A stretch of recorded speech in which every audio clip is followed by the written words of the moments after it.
What's the haps? I'm Meroka, and today I'm going to be taking an early look at Defect by 3-Phase Interactive. This is a game at first I thought it was called Defect, and I was like, why is it called Defect? That's a really weird name for something, but no, it's Defect. Mutiny is kind of a core theme of the game, so your crew is defecting, I suppose. It's a spaceship building thing, not a million miles dissimilar to something like gratuitous space battles, but you do get a lot more direct control over things, which is more interesting. Gratuitous space battles was very hands-off. It was just build a fleet and watch it fight for your entertainment. Here you actually get to fly around and blow things up. So I'll head on into the options menu, but it is a Unity game, so there's not a lot here. You've got your Unity standard drop-down presets, graphical options, as well as resolution. And then here we've got sound and music on separate sliders, which is nice to see, because I hate it when there's only one sound slider. We shall head on into the game, since there's not much more to see there.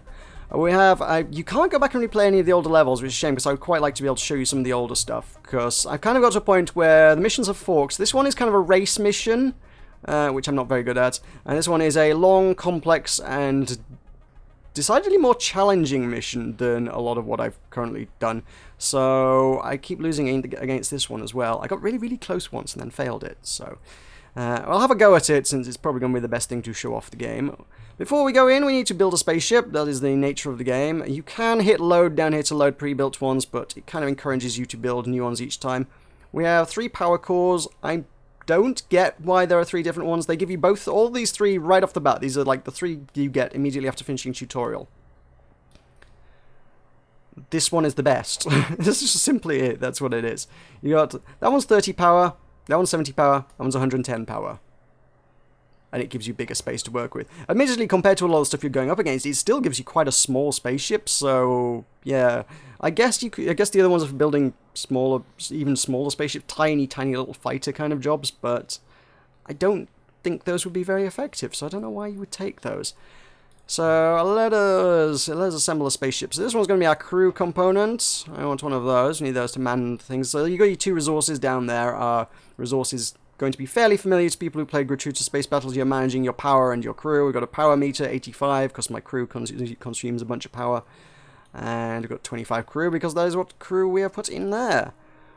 I want a little bit of armor. Could put one of those in there. That sits there. Can we get these to line up nice? Oh, I rotated it slightly. I don't want to do that.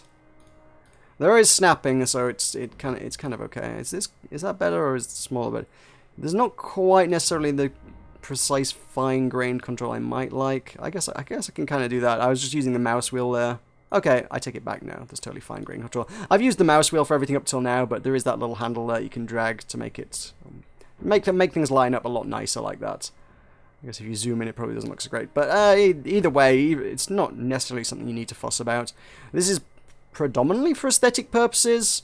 And you don't see your spaceship terribly close up a lot of the time in combat anyway, so all you need is a sort of a generally pretty good looking affair.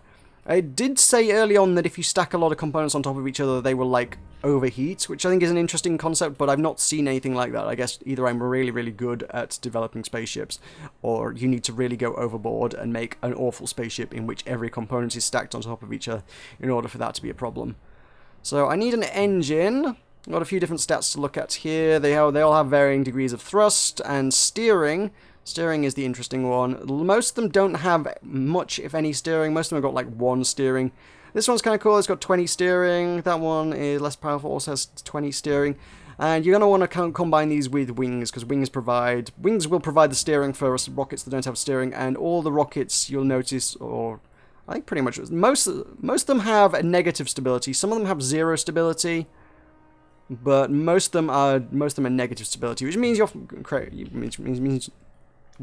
which means your spacecraft is going to fly more erratically, and you don't particularly want that. So you're going to want to put some wings on there to stabilize the affair. So that one provides 10 stability, 10, 5.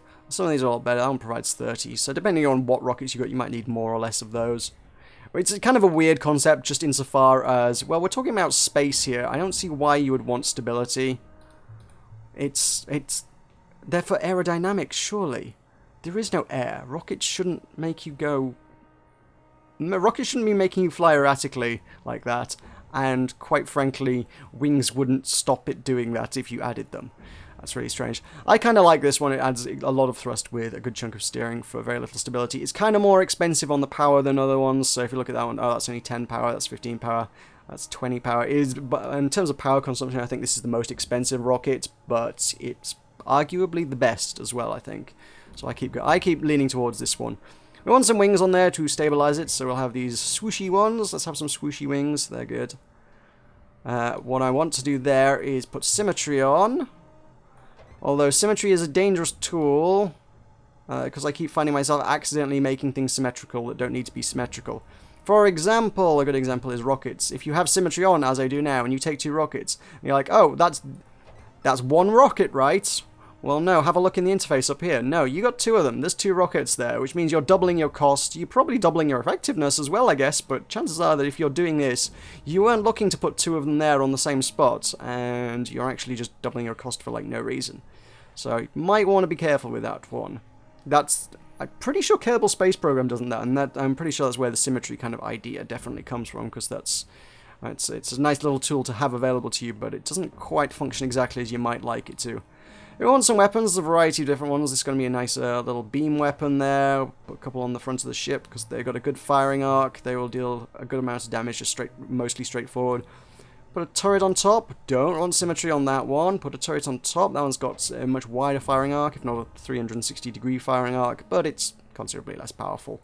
That one's 4 damage. This one is a quarter of the damage and considerably less of the range, but it will track things automatically, which is kind of nice to have. Then we got some bonus thingies down here. We've got... I know full well the mission I'm going into is going to have missiles, so we shall put some flare pods on this wing. So there we go. So we've got something to deflect the rockets. You've got other things. You can kind of convert power, crew into power essentially there. By it's like, oh, it costs 4 crew to man, but it generates an extra 4 power. So those give you little tweaks on the numbers if you're kind of if you just want to get a little extra something. If you're short on one stat and got an excess of another, you can kind of convert it in that manner.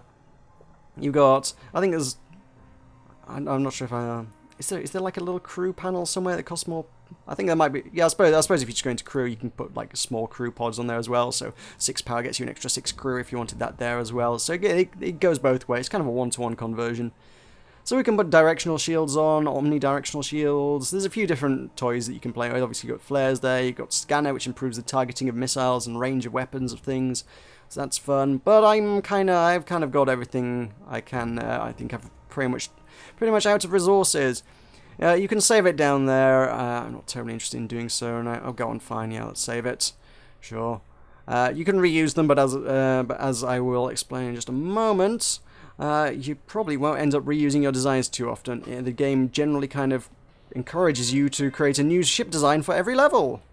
So once the game has loaded, the loading time's a little longer on some levels than others, and a little longer than I might like, but otherwise it's not too bad. In this, I think that's probably on the longer side of things for that one. Most of the levels do seem to load a little bit quicker than that. Well, here we go. We have our spaceship, the one we just built. We need to take down the pirate communication platforms. So yeah, I've got a space station that we want to be going after. So we've got the outer platform there. We're going to have other spaceships that are going to be jumping into attack. You do need to right-click on them in order to target them, which is something that took me far too long to figure out. The game didn't... I don't think they explained it very well in that regard. So, yeah. We can pick up the scrap from it. The scrap we can use to repair our own ship, because I think I probably took some damage from those bullets that fired at me. Probably not a lot of damage, but a little bit. Just enough that to warrant repairing. So the name was, I'm apparently the terrible fairy. Was chosen at random. You can't name the spaceships, but you can click on the name a bunch of times in creation to generate random stuff. What I want to do is bring up this side interface. This is where we repair things. If I click on anything there, apparently nothing got damaged. I can repair it. If you click on a particular component, you will also take direct control of it. So something like a turret, I can manually aim. Other weapons will become more powerful. In the case of the engine, well, the engine's going to do this. That's a little bit different to what I just had. That's interesting, yeah. I like this engine for that alone. It just gives you crazy maneuverability, which gives you a lot of survivability. When there's a lot of bullets coming your way like that, you can just dash out the way. That was not dashing out the way, that was dashing into them, but whatever. So we've got another spaceship coming to attack us. I probably want to deal with that first and foremost. So again, I need to click on it. If you don't click on it, it just straight up won't attack it.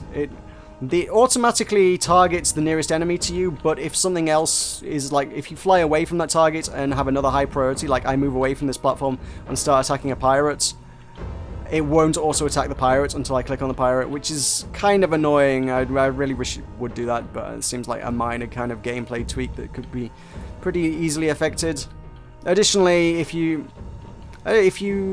I were to click on this, there's a good, maybe the ones nearer the center might be more of an issue than that one, but some of the targets kind of, it seems to prioritize targeting the space station in the center, and I kind of don't want to do that. The point of the mission is to destroy the platforms around it rather than the mission, the central core of the mission, which is to be destroyed last. And yet, if I try clicking on the outer platforms, it'll click on the central platform, and I don't want to do that. And the only way to do that is really to destroy to click on one of those guys, like that, because I forgot to do that, see, it's pretty easy to forget, is to destroy one of those guys, and then it will auto-attack the nearest platform, rather than prioritizing the core. So if I can actually destroy it, and then it will head back to center there. Small pirates, I think they slowly speed up as it goes on, so it's in your interest to try and go reasonably quickly on this. I do need to select it to target it. That was easy. Has anything taken damage yet? If your components take damage, and I really should take some damage just to demonstrate that at some point. I'm surprised it hasn't happened, because normally I take loads of damage. If something ceases to work, it'll cease doing whatever job it did. Weapons won't fire. If your engines go, you won't be able to fly. That one was easy enough. If your wings break, oh well, suddenly you're going to fly erratically. You're going to be all over the place. Ah, see, I clicked on that. Yeah, I clicked on that one, and it targeted the center, so you can see what was going on there. Don't really want that. Let's try and take that one out. If I can take out one of the outer sections, it'll auto-target one of the inner sections. So there we go. So now it'll lock onto that. Note to self, just don't click on that bit, because I don't want it to do that. So the taking direct control kind of adds an interesting and kind of strategic element to things. Like I say, for me, I keep finding myself using basically the engines for direct control, because it just seems to be one of the more effective ways to avoid damage, particularly on this level as well. There's other levels where you kind of end up immobilized, and you'll encourage you to use a turret. If you've got a turret on board, you can just take direct control of the turret and just shoot at your enemies, like just a mobile turret platform is what you are. I haven't clicked on this guy, that's why it's not targeting it. I was like, why is this not firing? Because I haven't targeted it. It's kind of annoying to have to remember to do that like all the time. So you can see my turret's taking some damage. And the way I repair it is essentially by taking direct control of it, which means I'm not taking direct control of my thrusters. We want the crew component fixed and my flares fixed. I think we're all up and running again. So yeah, whilst you're fixing things up, you aren't going to be able to take control of take direct control of the engines if that was something you were looking to do. So that's going to limit your performance to a certain extent. That missile, yeah, the missiles are pretty nasty. Missiles have taken out a bunch of my stuff there. I want to get away from things. If you get hit by a missile, I just want to get out. If missiles hit your engines, the game can be over pretty quickly, actually. Probably want to fix my armor and my crew. If your crew breaks, everything just stops functioning well. If your crew component breaks, you'll just start flying all over the place. Your weapons won't fire very well. Everything is just kind of going to be a mess. Let's take out this outer platform, I guess. So the mutiny thing, and something I alluded to earlier, is that at the end of each mission, whether we're going to get far enough to see it today, is that at the end of each mission, your crew will mutiny against you and steal your ship and fly off with it, which is firstly why you need to design a new spaceship at the start of each level, because you don't have one. Each mission ends with you losing your spaceship, so you need to go get a new one. So that's why you're doing that. And secondly, at the end of each mission, just before your crew mutinies, you need to destroy the previous spaceship that mutinied against you. So if I can destroy the space station, presumably the last thing that will happen in this level is that my crew from the spaceship that I last controlled will show up and be like, hey, we want to fight, and I will have to fight it. And if I am victorious, this particular spaceship will go, hey, so long, sucker, and fly off, and I will have to do that. I will have to destroy that spaceship next time. So that's a bit of a consideration to your designing things when it comes to actually building a spaceship. It's kind of an element of, should you be designing a fatal flaw into your spaceship so that you can exploit it next time? But You wouldn't want your enemies to be able to exploit that, but it's something that would be useful for you to know as well. So there's elements of that in there. You need to design your spaceship to be good enough to destroy the level, but with the consideration that, quite frankly, you are going to have to fight it later, which is pretty interesting, actually. Designing good spaceships, but with a fatal flaw. I don't know why all that scrap's vanishing, because I would kind of like to have had it, because, well, I want to repair my spaceship. Admittedly, I've got a good bit of it, and I should probably just fly away for a bit and fix up.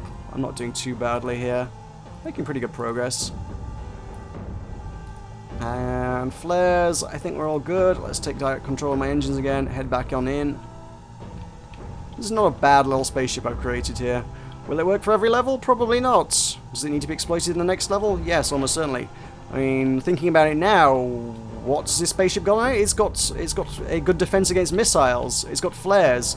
If I were to take it on with missiles, something with missiles would not fare well. Whatever spaceship I design for the next level probably shouldn't have missiles on it, because this ship would counter it very well, and it would not fare well. At the same time, it doesn't have shields or anything, so it's not a well-armoured ship as far as ships go.